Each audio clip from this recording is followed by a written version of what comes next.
guys, good morning. Welcome back to my channel Suma vlogs. So ఈరోజు నేను ఈ vlog come video ఎందుకు చేస్తున్నానంటే ఈరోజు మా ఇంట్లో స్పెషల్ చికెన్ దమ్ బిర్యానీ ఇంకా మటన్ కర్రీ. సో ఎలా చేయాలి అని తెలుసుకోవాలి అనుకుంటే వీడియో కంప్లీట్గా చూడండి, ఎక్కడ మిస్ అవ్వకుండా. నిజంగా ఈ రెసిపీ అయితే చాలా బాగా వచ్చింది. ఇయర్స్ నుంచి నేను ట్రై చేస్తున్నాను ఇదే తింటున్నాం అని చెప్పట్లేదు. నేనైతే ఒక 2 weeks క్రితం ఇక్కడికి మా ఇంటికి వచ్చినప్పుడు మా అక్క చెప్పిన రెసిపీ అనమాట. ఇదే రెసిపీ నేను ఫాలో అయ్యాను, చాలా నచ్చింది అనమాట నాకు. సో మళ్ళీ నేను ఆ 1 weekలోనే 3 times మేము చేసుకున్నాము, చాలా నచ్చింది. అండ్ ఒకేషన్స్ కూడా వచ్చాయి, అన్నయ్య బర్త్డే అలా. నెక్స్ట్ నేను మా అత్తమ్మ వాళ్ళ ఇంట్లో కూడా చేశాను, అందరికీ చాలా నచ్చింది. నేనైతే రెసిపీని కంటిన్యూ చేద్దాం అనుకుంటున్నాను. నాకైతే క్వారంటైన్లో రెస్టారెంట్కి వెళ్ళలేదు, బిర్యానీ తినలేదు అనే టెన్షన్ అయితే పోయింది. ఎలా అంటే బిర్యానీ తింటే బాగుండు అని అనిపించే వాళ్ళందరికీ రెస్టారెంట్ స్టైల్లోనే ఉంటుంది, టేస్ట్ కూడా అట్లనే ఉంటుంది. సో ఇంకెందుకు ఆలస్యం, without any further delay let's get into the video.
Marinate చేయడం దాకా అయింది మన ప్రాసెస్.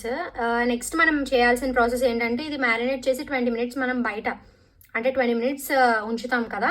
సో ఆ 20 minutes గ్యాప్లో మనం ఏం చేయాలంటే కోకోనట్ మిల్క్ అనేది ఎక్స్ట్రాక్ట్ చేసుకోవాలి మిక్సీ చేసి. గైస్ మనం మ్యారినేట్ చేసి పెట్టుకున్నాం కాబట్టి మనకి టైం పడుతుంది. సో ఈ గ్యాప్లో మీరు ఏం చేస్తారంటే మటన్ కర్రీ ఎంతవరకు వచ్చిందో చూసి వచ్చేయండి. సో మనం ఇలా ఆనియన్ ఇంకా మిర్చి అనేది కొంచెం ఫ్రై అయ్యేదాకా ఉంచుకోవాలి. నెక్స్ట్ మనం తీసుకున్న మటన్ పీసెస్ని క్లీన్ చేసిన తర్వాత డైరెక్ట్గా అందులో మటన్ వేసుకున్న తర్వాత మనం వాటర్ పోయకుండానే అందులో మటన్కి సంబంధించిన వాటర్ అనేది వస్తుంది. సో ఆ వాటర్ ఇంకిపోయేదాకా మనం ఉంచుకుంటాం. ఇంకిపోయిన తర్వాత జింజర్ గార్లిక్ పేస్ట్ని మనం ఈ మటన్లో యాడ్ చేసుకోవాలి. యాడ్ చేసుకుని కొంచెం సేపు మగ్గనివ్వాలి.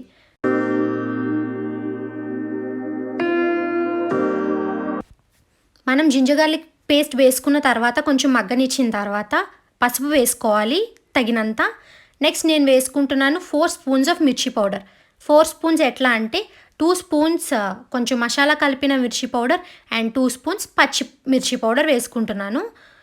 అండ్ ఇది మనం మిర్చి పౌడర్ వేసిన తర్వాత కొంచెం మనం దాన్ని బాగా మిక్స్ చేయాలి. మిక్స్ చేసిన తర్వాత ఇంకేం ఉండదండి, డైరెక్ట్గా మనం విజిల్స్ ఒక 5-6 విజిల్స్ వేయించుకోవాలన్నమాట. వేయించుకుంటే మటన్ కర్రీ రెడీ. ఇప్పుడు బిర్యానీ. ఫస్ట్ మనం బిర్యానీలో ఏ మసాలాలు అయితే వేసుకుంటామో అది వేసుకుని కొంచెం సేపు మగ్గనిచ్చిన తర్వాత టొమాటో ఇంకా మిర్చి వేసుకుని కొంచెం సేపు దాన్ని మగ్గనివ్వాలి అన్నమాట. ఆ తర్వాత మనం ఆల్రెడీ ఫ్రై చేసుకున్న ఆనియన్స్ ఉంటాయి కదా, అవి కొంచెం అందులో వేసుకొని కొంచెం సేపు ఉంచిన తర్వాత మనం చేయాల్సింది ఏంటి అంటే, మనం ఆల్రెడీ చికెన్ని మ్యారినేట్ చేసుకున్నాం కదా, అది ఉడకబెట్టి విజిల్స్ వేయించుకున్నాము. అండ్ ఈ గ్యాప్లో మనం కొంచెం అల్లం వెల్లుల్లి పేస్ట్ కూడా వేసేస్తాము. నెక్స్ట్ మనం ఆయిల్ లేకుండా ఓన్లీ చికెన్ పీసెస్ని ఈ రైస్ కుక్కర్లో వేయాలన్నమాట. ఆయిల్ అంతా ఇప్పుడే కాదు కొంచెం వేసుకుంటే మిగతాది మనం ఏం చేయాలంటే రైస్ కూడా అందులో వేసేసుకుంటాము. నెక్స్ట్ 1 కప్ ఆఫ్ రైస్ తీసుకుంటే దానికి ఒక కప్పు తీసుకుంటే 1.25 కప్పు వాటర్ అనేది మనం వేసుకోవాలి. అంతే, ఇలా వేసుకుని రైస్ కుక్ చేసుకుంటే బిర్యానీ రెడీ.